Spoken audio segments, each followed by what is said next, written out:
It's a true life success story. Right in front of your fucking face. What up, y'all? It's Billy Guns. This is the first words all over again.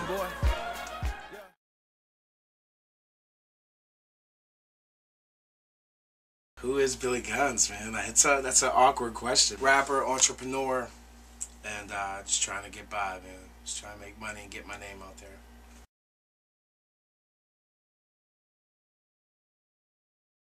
Got real into poetry. Always had a passion for music. Tupac was one of my favorite MCs of all time, for sure, if not my favorite. Jay-Z, oldies, alternative, metal, rock. Just love music in general. And being the fact that I was really into poems and poetry, you know, just like Pac was, I kind of wanted to like emulate as a kid how he got down, you know. So I basically just intertwined the two and took my writing to a different level.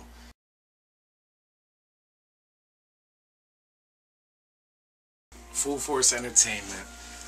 CEO, obviously Beat Supreme. I've known Kurt B, who was also an artist for FFE. I haven't seen him. I didn't see him in a while. I knew him since we was kids. Haven't seen Kurt in a while. Seen him, you know, I started doing this music thing, but like wasn't really serious about it. Was trying to be, but didn't even know what serious was at that point in my life.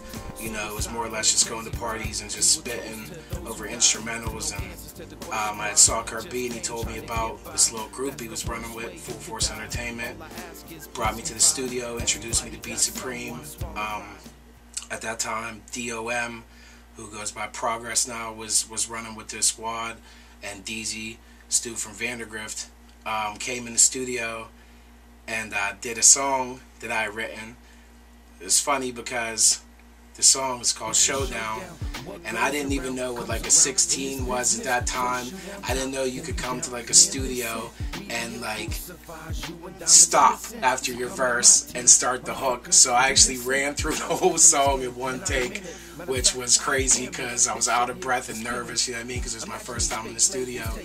But they liked it, and they saw that I was hungry, and they embraced me. I think it was like the next day they was like, fuck it, we got our new artist. At that time I went by the name Bully. So it was like, fuck it, man. Beat Supreme started putting me out there, and I felt like I became a big part of this team and was a huge part of the success that we had as a team.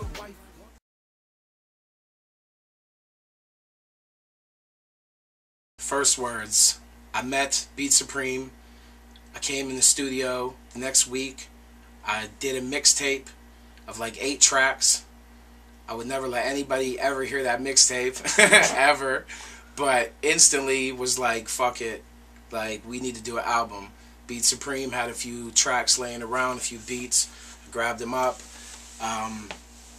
After that, I had got in here and started making beats with him. I had a lot of samples. The whole First Words was sample crazy. Got in here and just sat right next to him pretty much and made these beats with him. And 6 months later, had the First Words. Pushed it as much as we could, but not enough, because at that time we didn't know the people that we know now. You know what I mean? So we really just was pushing it, not even on a Pittsburgh level, just on a New Kensington level, Trenton level, you know, the areas around us. We didn't know a lot of people in the city, so it didn't get as much shine as it should have, and it's a shame, but at the same time, you learn from your mistakes. So the First Words is the reason I'm doing this right now. So that'll always have a special place in my heart, for sure.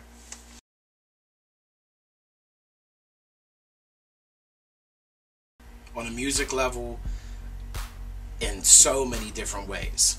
Like, hearing, I critique my music probably more than anybody else, all my enemies, my haters, my fans. I critique my music more than anybody else. Like, people could tell me that this song is hot, and I'll be the first one to say this shit is not hot. You know what I mean? Now, in no way am I saying that my first album wasn't hot, but let's be real, it was my first album within 6 months of my first time being in the studio. So you can imagine how much I've grown after I heard that album over and over and over again. Just with my voice, my delivery. You could listen to this, you could listen to the first words and might not even recognize me. I've changed so much. My style, just my wordplay, the topics. I mean, the whole first words was about making it, and just, it was about struggling and the grind and how hard it is in this music business, whereas now I'm more about just having fun with it, not worried as much about making it, more relaxed, and you can hear it in my voice, you can hear me having more fun because I'm used to the whole studio scene. So I've grown in a lot of different ways. On a business level, we won't even really get into that right now. We'll just keep it music, you know what I mean?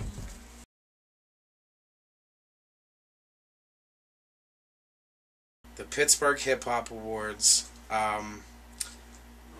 In 2008, Full Force Entertainment was up for Best Group in the Pittsburgh Hip Hop Awards. Now, we thought we was on top of the world with that. But here's the thing, like, we weren't even a group. We were all solo artists. But because no one wanted to be ahead of anybody else, we did every show together to where it could look like we're a group. Okay, so that's first and foremost. They really didn't know anything about us. They just saw the promotions online and just assumed throw them in with the best group, probably because they was promoting so hard. Let's get him on there. Okay, now here's my whole thing. The night of the award show, shout outs to Mike and Monty for bringing a couple Atlantic record A&Rs to the city. We had picked them up from the airport, brought them, you know what I mean? We was feeling on top of the world. And it was funny because we were living like, oh, we're really doing something right now. And then when we had picked them up, I'll never forget the one A&R said, just crushed it. It was just like, you know that, like, this don't matter anywhere but Pittsburgh.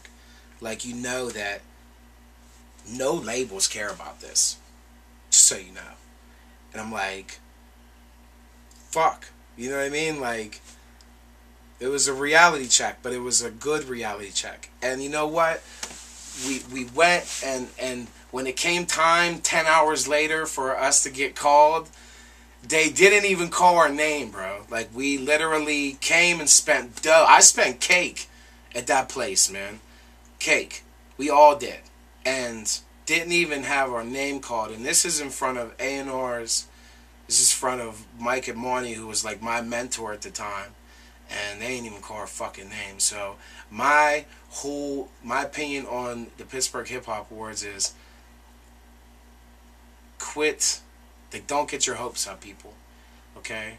Feel like accomplished that much. Okay?